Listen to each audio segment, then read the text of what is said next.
अस्सलाम वालेकुम दोस्तों, मेरा नाम डॉक्टर अली असगर है और आज की इस वीडियो में हम डिस्कस करने जा रहे हैं फार्मास्यूटिकल इंडस्ट्रीज़ को।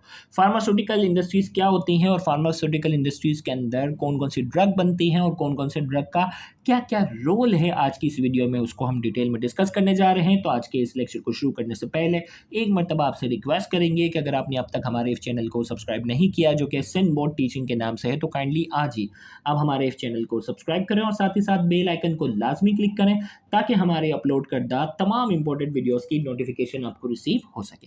तो आइए हम स्टार्ट करते हैं। फार्मा नाम से ही पता चल रहा है दवाइयों की बात हो रही है।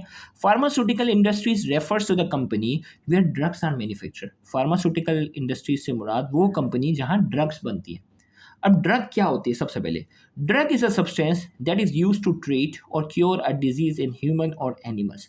ड्रग जो एक सब्सटेंस है जो क्या करता है? ट्रीट करता है, क्योर करता है बीमारी को, बीमारी के इलाज के लिए इस्तेमाल होती है इंसानों में या जानवरों में। Example of some common drugs are given below. कुछ इंपॉर्टेंट जो है वो ड्रग्स के हम बात करने जा रहे हैं। Some common drugs are given below. सबसे पहले हम बात करते हैं एनाल्जेसिक्स।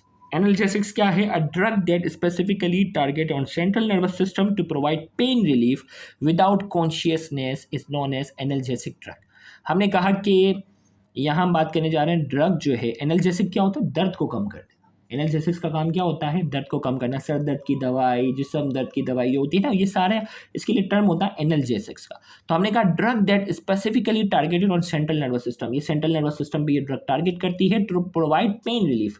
दर्द को कम करेगी विदाउट कॉन्शियसनेस, कॉन्शियसनेस को जो है वो डिस्टर्ब नहीं करेगी। Is known as analgesic drug. उसे एनाल्जेसिक ड्रग कहते हैं। इसके एग्जाम्पल हमारे पास है aspirin is the oldest and the most common analgesic drug. Aspirin जो है वो सबसे ओल्डेस्ट और सबसे कॉमन एनाल्जेसिक दर्द के लिए इस्तेमाल होती है, जो कि डिस्प्रिन के नाम से भी आपने एडवर्टाइजमेंट में सुना होगा ना, तो ये एस्पिरिन है।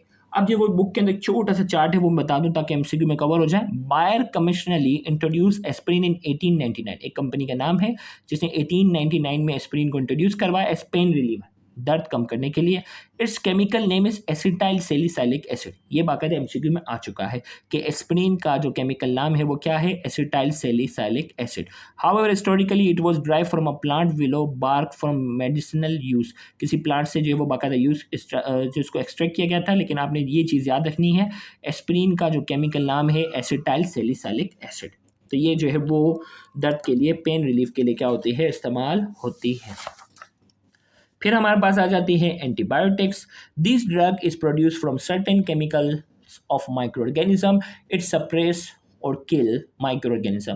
ये ड्रग जो है वो मुख्तलिफ माइक्रो ऑर्गेनिज्म होते हैं, उससे ये केमिकल हासिल किया जाता है। इट सप्रेस द ग्रोथ और किल माइक्रो ऑर्गेनिज्म। ये जो है वो माइक्रो ऑर्गेनिजम्स को जो है इसकी ग्रोथ को जो है वो कम करता है, मारने में क्या करता है? अहम किरदार अदा करता है। बायोलॉजी वाले इससे बहुत वाकिफ़ होंगे, इंजीनियरिंग वालों के लिए थोड़ा हो सकता है नया हो, लेकिन आजकल एंटीबायोटिक्स तो बार बार आप सुनते ही रहते होंगे। Penicillin was the first discovered antibiotics. ये एमसीक्यू के तौर पर याद रखिएगा, पहली एंटीबायोटिक डिस्कवर होने वाली जो थी वो पेनिसिलिन थी। फिर एंटीपायरेटिक। पायरेटिक का वर्ड निकला पैरेक्सिया। पैरेक्सिया कहते हैं बुखार को, फीवर को कहते हैं। एंटीपायरेटिक नाम से ही पता चल रहा है कि ये वो मेडिसिन होगी जो बुखार कम करने के लिए यूज होगी। A drugs which lower the body temperature to normal is known as antipyretic. वो ड्रग जो हमारी बॉडी टेम्परेचर को कम करके उसको नॉर्मल पर लेकर आए, उन्हें हम कहते हैं एंटीपायरेटिक ड्रग्स। मेडिसिन कहते हैं या antipyretic drug. The most widely use antipyretic medicine is paracetamol. Most commonly जो यूज होती है वो पैरासीटामोल है, जो आपने अक्सर एडवर्टाइजमेंट में पेनाडोल के नाम से, केल्पोल के नाम से, फिब्रोल के नाम से, न्यूब्रोल के नाम से ये जो आप देखते हैं, ये सारी जो है वो पैरासीटामोल है। ये पैरासीटामोल जो है वो बुखार कम करने के लिए कहते हैं ना, भाई 2 पेनाडोल ले लो, ये तो हर घर में चल रहा होता है। तो पैरासीटामोल जो है ये फीवर को कम करने के लिए यूज होता है। फिर एंटी फंगल, ये फंगस को खत्म करने के लिए मेडिसिन यूज होती है।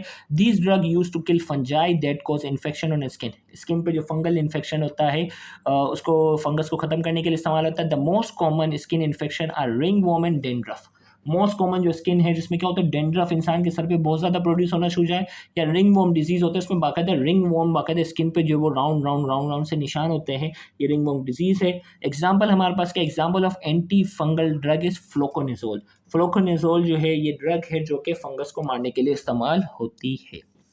Anti inflammatory, this drug helps reduce inflammation and relief pen.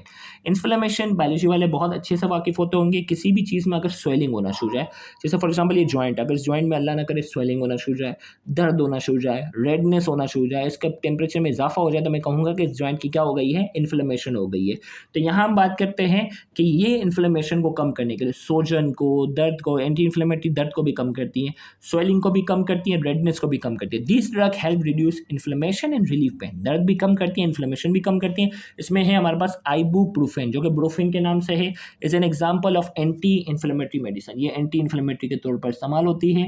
और याद रखिएगा, ब्रोफिन बुखार भी कम कर सकती है, दर्द भी कम करती है, और इन्फ्लेमेशन को भी कम करती है। एंटी एलर्जिक मेडिसिन की हम बात करेंगे। एलर्जी अगर हो जाती है, पूरी बॉडी में खारिश होना शुरू जाती है, किसी पर्टिकुलर हिस्से में रेडनेस आना शुरू जाती है, तो कहते हैं ना एलर्जी हो गई, तो भाई एंटी एलर्जिक मेडिसिन खाओ। तो these are called anti histamine. Anti allergic medicine को एंटी हिस्टामिन कहते हैं, क्योंकि हिस्टामिन क्या है, histamine is a chemical produce in the body due to decarboxylation of amino acid known as histidine. एक amino acid है हिस्टाडीन, उसमें डीकार्बोक्सिलेशन का प्रोसेस जब होता है तो वो कन्वर्ट हो जाता है हिस्टामिन में। The administration of this drug reduce histamine level in the body. याद रखिएगा, जब भी हमारी बॉडी के अंदर हिस्टामिन का लेवल बढ़ना शुरू जाता है तो बॉडी में एलर्जिक रिएक्शन होता है, पूरी बॉडी में खारिश होना शुरू जाती है, रेडनेस होना शुरू जाती है। तो ये जो एंटी एलर्जिक मेडिसिन है उनको एंटी हिस्टामिन इसलिए कहा जाता है कि ये जो हिस्टामिन नाम का केमिकल है, जो पूरी बॉडी के अंदर एलर्जिक सिम्टम प्रोड्यूस कर रहा है, उस हिस्टामिन नाम के केमिकल के लेवल को ये ड्रग जो होती हैं वो कम करती हैं। लिहाजा उसमें बॉडी के अंदर खारिश कम होना शुरू जाती है, रेडनेस कम होना शुरू, यानी एलर्जी के सिम्टम कम होना शुरू जाते हैं। Example of anti allergic medicine इस हमारे कोर्स में है डाइफिनाइल हाइड्रामीन। डाइफिनाइल हाइड्रामीन ये केमिकल है जो कि एंटी एलर्जिक मेडिसिन के तौर पर यूज होता है। फिर हमारे पास एंटी मलेरियल मेडिसिन, नाम से ही पता चल रहा है कि मलेरिया के खिलाफ होगी। एंटी प्रोटोजोल, मलेरिया जो है वो एक प्रोटोजोआ की वजह से होता है, उसे कहते हैं प्लाज्मोडियम, तो इसीलिए एंटी मलेरियल को एंटी प्रोटोजोल भी हम कहते हैं। एंटी प्रोटोजोल और anti malarial drugs are use to treat mosquito bite infection disease such as malaria. मच्छर के काटने की वजह से जो बीमारी होती है, मिसाल के तौर पर मलेरिया जो होता है, उसके खिलाफ ये मेडिसिन यूज होती हैं। Most commonly use anti malarial drug is chloroquine. दुनिया भर में जो सबसे ज़्यादा एंटी मलेरियल ड्रग जो यूज होती है उनमें से एक क्लोरोक्विन है। तो यहाँ जाकर हमारा जो आज का ये लेक्चर जो है वो मुकम्मल होता है। उम्मीद करते हैं आज की ये लेक्चर आपके लिए इन्फॉर्मेटिव होगा। Thank you very much. अल्लाह हाफ़िज़।